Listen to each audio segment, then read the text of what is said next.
Niko, sen nerede yaşarsın? Ben Moldova Respublikası'nda yaşarım. Sen nerede yaşarsın? Ben Moldova Respublikası'nda Gagauziya'da yaşarım.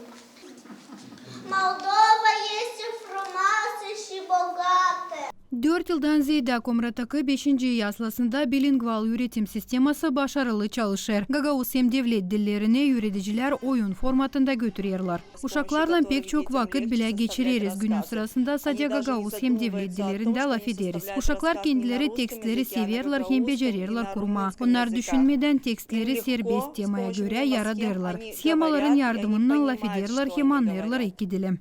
Uşaklar hayvanları, ev tertiplerini öğrenirler. Sonra resimlerler hem oyun hamurundan yaparlar onları. Çizgi filmler yeni bilgileri kabil ederler. Söyler Gagauz dili öğreticisi Elena Şlomskaya.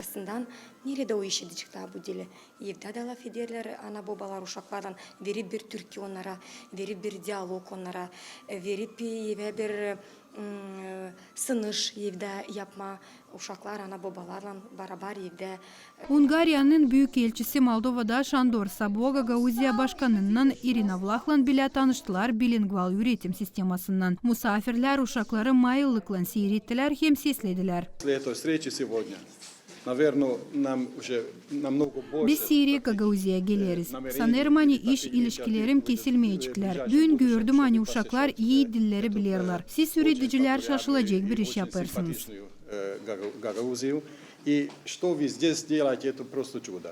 Radniçok uşak başçasının yöndericisi Yelena Patraman çizgiledi. Hani üreticilerin baş davası uşaklara sevgi, haves, devlet hem Gagauz dillerine terbiye etme. Biz isteriz ki uşaklar yaslaya başardığına becersinler bu dillerde laf etme. Radniçok uşak başçası 35 yılın süresinde öğretir hem terbiye eder kasabanın uşaklarını. Büyün üretim kurumunda 319 uşak 12 grupada terbiye edilir. Marina Tapal, Grigori Stavilov, Artyom Tapal, GRT Haberler.